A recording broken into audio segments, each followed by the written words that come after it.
Banyak yang nanya, salah nggak sih kalau kerja nggak sesuai jurusan? Nggak ada yang salah. Yang salah itu kalau kamu maksa bertahan di jalur yang bikin kamu mati pelan-pelan. Kuliah 4 tahun, terus lanjut kerja udah 3 tahun. Tapi tiap Senin masih ngerasa nyesek, tiap sore selalu nungguin jam pulang, dan tiap gajian selalu kepikiran, kok aku mau ya hidup kayak gini terus. Dan kamu masih tetap stay. Kenapa?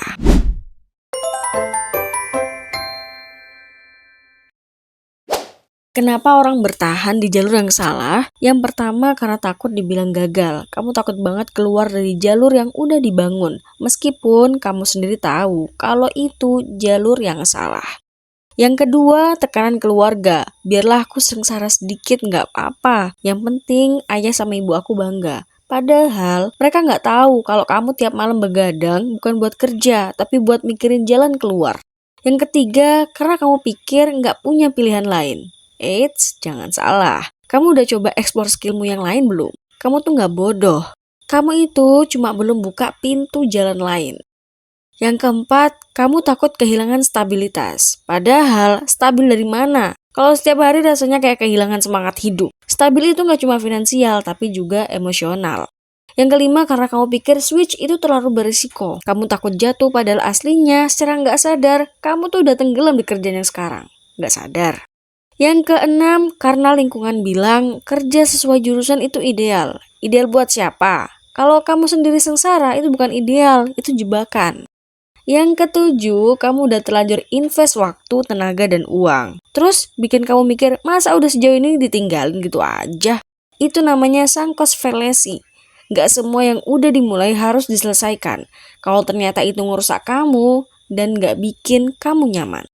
Yang kedelapan, kamu tahu nggak kalau banyak orang lain juga switch career dan mereka survive, bahkan lebih sukses. Tapi karena nggak banyak yang cerita si struggle-nya, kamu bakal mengira kalau cuma kamu doang yang gagal. Padahal mereka juga pernah kok di titik itu yang sama yang kayak kamu rasain. Gini ya, dunia kerja sekarang udah berubah. Jurusan yang kamu pilih waktu kuliah itu bukan lagi kartu masuk. Yang penting sekarang kamu bisa apa? Kamu ngerti kerjaan atau enggak? Kamu bisa deliver hasil enggak? Banyak perusahaan sekarang bahkan nggak nanya kamu lulusan apa. Yang mereka cari dan yang mereka lihat skill kamu mana, portofolio kamu mana, dan kamu bisa ngerjain kerjaan ini atau enggak. Dan kalau kamu pikir switch karir itu lari, salah besar. Itu salah besar. Justru itu adaptasi. Berani pindah, berani belajar, berani mulai dari nol lagi. Gak semua orang punya mental kayak gitu. Banyak yang ngira kuliah itu satu-satunya jalan hidup. Padahal kuliah itu salah satu cara belajar, bukan kontrak kerja seumur hidup. Dan buat kamu yang bilang, terus aku kuliah lama-lama sia-sia dong. Eits, gak ada yang sia-sia. Ilmu itu gak ada yang sia-sia. Kamu bisa apply cara berpikir, cara kerja, cara analisis dari jurusanmu ke bidang yang kamu pilih. Justru itu jadi kombinasi langka yang bisa kamu jual. Dan kadang justru orang yang lintas jalur itu lebih unggul karena mereka bawa perspektif baru. Mereka punya sudut pandang yang beda.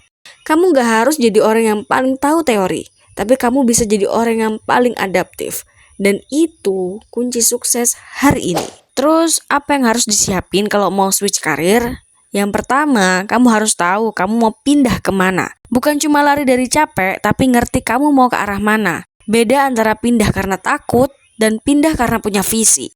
Yang kedua, belajar. Skill baru nggak jatuh dari langit. Ambil kelas, tonton YouTube, ikutan proyek, freelance. Kamu harus punya sesuatu buat ditunjukin.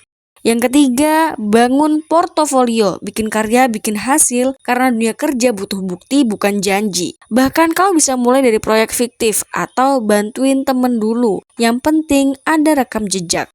Yang keempat, cari mentor, cari circle yang satu arah. Kamu bakalan susah kalau jalan sendiri, jadi butuh support, butuh insight, butuh validasi dari orang yang udah ada di sana. Yang kelima, siap mental, karena bisa jadi kamu mulai dari nol lagi, gaji turun, posisi turun, tapi kamu dapat hal yang lebih gede. Apa itu? Harapan. Yang keenam, sadar bahwa prosesnya nggak instan. Banyak yang pengen switch karir, tapi nggak mau berjuang. Padahal ini kayak mulai hidup kedua. Perlu waktu, tenaga, dan komitmen. Yang ketujuh, evaluasi realitas. Cek tabungan, cek biaya hidup. Cari cara buat switch secara bertahap. Jangan asal resign. Bisa mulai dulu dari part-time atau freelance di bidang yang kamu ingin tekuni. Kedelapan, ubah cara kamu ngenalin diri ke dunia. Personal branding penting. Tunjukin kalau kamu bukan cuma lulusan jurusan A, tapi kamu orang yang punya value, mindset belajar, dan hasil kerja. Kamu tahu nggak dampak kalau terus maksa kerja di tempat yang kamu nggak suka? Pelan-pelan kamu bakal kehilangan rasa percaya diri. Nggak bisa dipungkiri, kamu bakal jadi sinis, jadi males, dan mulai nggak percaya sama mimpi sendiri. Burnout bukan cuma bikin capek. Burnout bikin kamu lupa rasanya punya harapan. Dan yang paling serem, kamu jadi orang yang ngatain orang lain karena kamu sendiri nyesel nggak berani berubah. Jangan sampai jadi toksik karena nggak berani jujur ke diri sendiri. Bahkan lebih dari itu, kamu kehilangan waktu. Bukan cuma kehilangan peluang, tapi kehilangan tahun-tahun terbaik. Karena kamu nunda-nunda terus, takut terus. Switch karir itu bukan tren, bukan gaya-gayaan, tapi itu soal keberanian buat hidup lebih jujur. Kalau kamu hari ini mikir, apa aku salah ya milih jurusan? Jawabannya bisa jadi iya. Tapi itu bukan akhir, itu justru awal buat mulai bikin keputusan yang kamu sendiri pilih. Gak usah nunggu validasi siapa-siapa, hidup kamu ya tanggung jawab kamu sendiri. Dan kamu pantas buat hidup yang kamu nikmatin sendiri, bukan yang kamu tahan-tahan. Switch karir itu bukan tanda gagal, tapi tanda kamu udah sadar kalau kamu bisa lebih dari ini. Dan kalau kamu masih ragu, coba tanya ke diri sendiri, mau hidup buat nyenengin siapa? Orang lain atau diri sendiri yang harus jalanin ini tiap hari? Kamu punya pilihan, kamu punya potensi, dan kamu nggak sendirian.